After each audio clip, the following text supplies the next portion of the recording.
안녕하세요. 정보의 신입니다. 여러분, 최근에 신촌 가보신 적 있으신가요?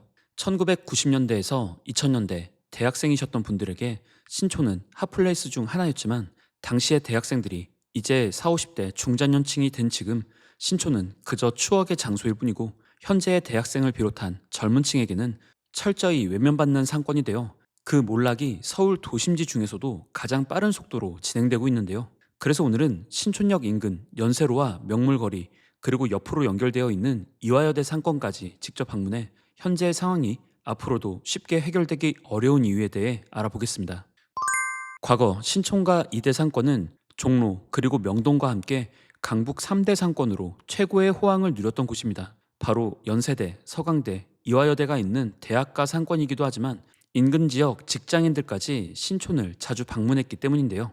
그래서 2000년대 초중반까지만 해도 현대백화점 신촌점과 맥도날드 앞은 만남의 장소 역할을 하며 연일 사람들로 북적였습니다. 하지만 2010년대 들어 급속히 진행된 신촌 상권 몰락의 상징적인 장면이라고 할 수 있는 이 지역의 랜드마크와도 같았던 신촌역 3번 출구 앞 맥도날드의 2018년 영업 종료는 많은 이들을 놀라게 했습니다. 이후 코로나 시기를 거치며 신촌 일대의 상권은 더욱 침체된 것으로 보이는데 정확한 현재 상황을 분석해 보기 위해 주말 오후 시간 신촌에 방문해 봤습니다. 저도 대학생이던 2000년대 초반 친구들과의 모임을 위해 이곳을 정말 자주 왔었는데요. 하지만 오랜만에 찾아온 신촌은 예전과는 너무나도 다른 모습이었습니다. 현대백화점 신촌점 앞에서 누군가를 만나기 위해 기다리는 사람은 전혀 볼 수 없었고 신촌역에서 연세대 앞까지 이어지는 연세로에는 이미 많은 곳들이 폐점해 임대문의가 붙어 있었는데요.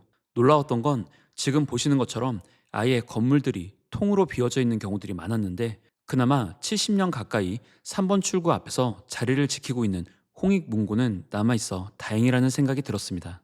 그리고 바로 이 근처에 있다 폐점해버린 맥도날드 외에도 신촌역 주변에 대형 프랜차이즈 매장들이 최근 1, 2년 사이에 대부분 문을 닫고 사라져버린 상황이었는데 신촌역 7번 출구에 있던 롯데리아도 2024년 1월 18년 만에 문을 닫았고 스타벅스에 이어 신촌에 1호점을 냈던 투썸 플레이스도 20여 년 만인 2023년 12월 영업 종료를 해 더 이상 보이지 않았습니다. 신촌 상권이 대학생 수요를 잃고 세브란스 병원 등에 방문하는 외지인의 수요로 대체되고 있다는 뉴스를 본 적이 있는데 2010년 인천 송도에 연세대 국제 캠퍼스가 신설된 이후 2014년부터는 아예 신입생들이 1년간 의무적으로 국제 캠퍼스에 수업을 듣도록 한 부분도 상권 위축에 영향을 끼친 것으로 보였습니다. 또한 2호선 신촌역에서 연세대로 이어지는 이 연세로는 현재 차 없는 거리로 차량 이동이 통제되어 있어 이 부분도 유동인구 감소에 영향을 주고 있었는데요.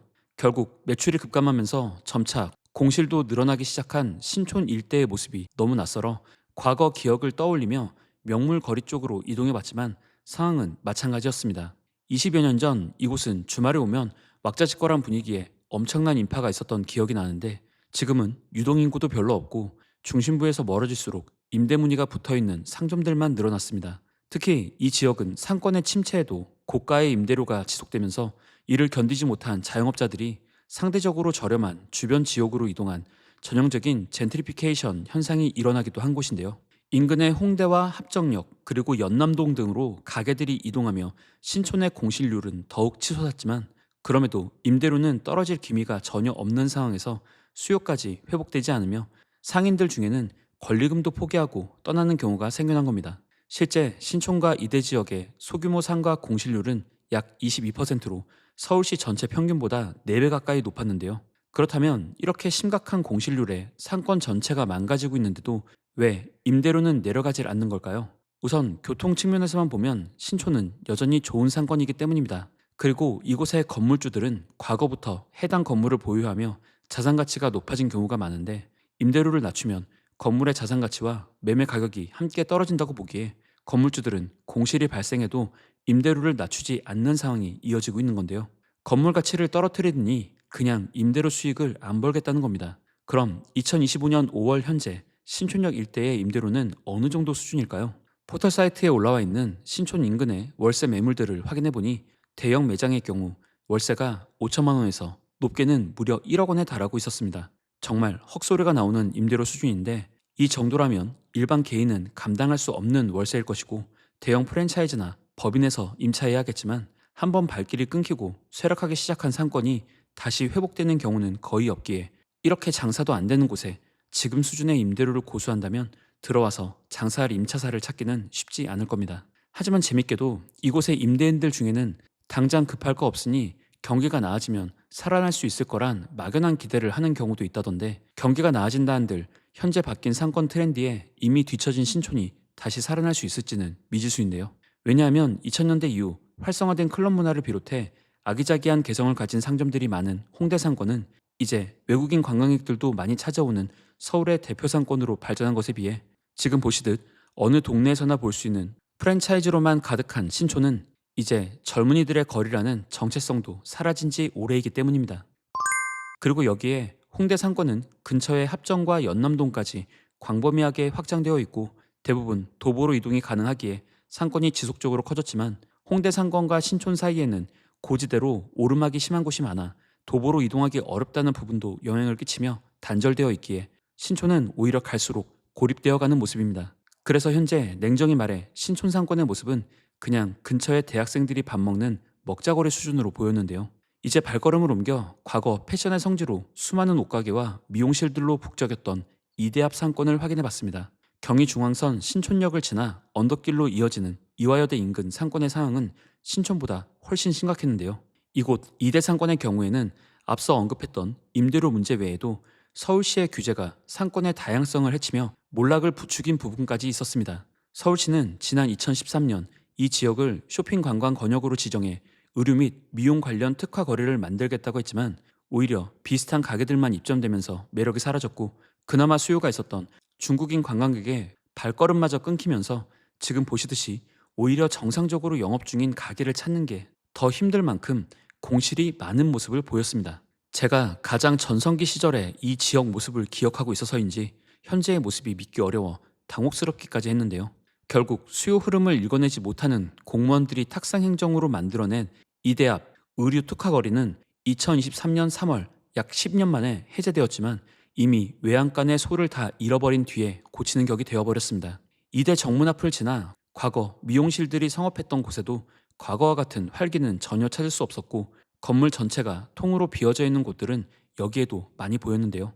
지금까지 신촌의 명물거리를 지나 과거 이대 상권의 옷가게가 많았던 안쪽을 먼저 본 것이기에 2호선 이대역에서 신촌역으로 이어지는 대로변 상권은 좀 다르겠지라는 기대를 안고 내려와 봤지만 보시듯이 폐업되어 버린 채 방치된 상가들은 얼마든지 확인할 수 있었고, 임대 문의가 붙은 채 장기간 공실로 유지되는 것으로 보이는 상가들도 많았습니다.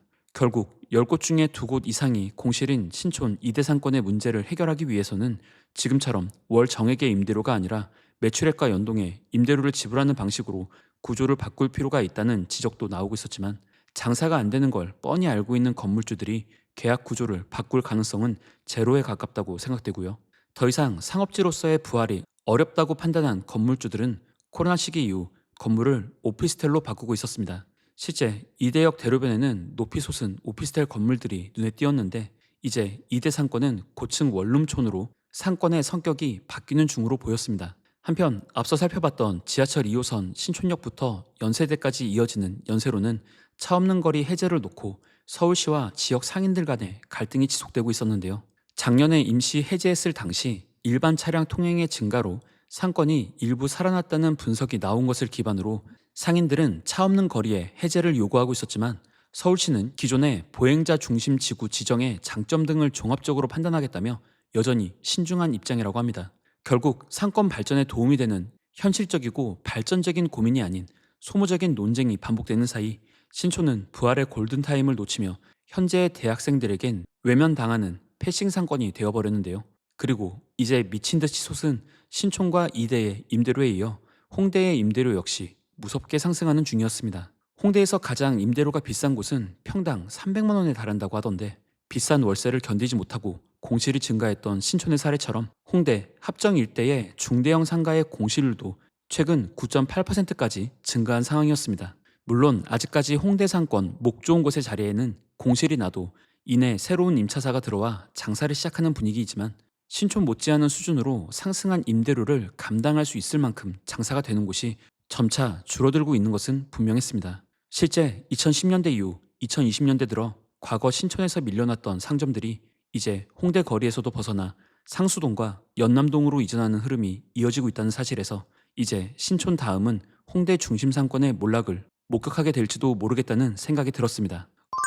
오늘 살펴봤듯이 신촌과 이대 상권은 대학가 특유의 개성을 잃은 것에 이어 경기 침체가 계속되는 가운데 폭등한 임대료까지 유지되며 상인들이 이탈하고 임대 문의가 가득한 공실 천국에 굳이 발걸음을 하고 싶은 소비자도 없어지는 악순환이 이어지는 상황이었습니다. 게다가 젊은 층을 비롯한 소비자들은 개성 있는 신흥상권이나 대형 쇼핑몰로 대변되는 특수상권으로 쏠리는 현재의 소비 트렌드까지 감안한다면 신촌의 상황은 앞으로도 개선될 여지가 거의 없어 보였는데요.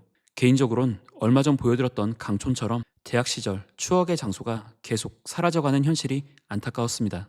오늘 영상도 유익하셨다면 구독, 좋아요, 알림 설정, 댓글로 응원 부탁드리고요. 저는 다음 영상으로 다시 찾아뵙겠습니다. 오늘도 시청해주셔서 감사합니다.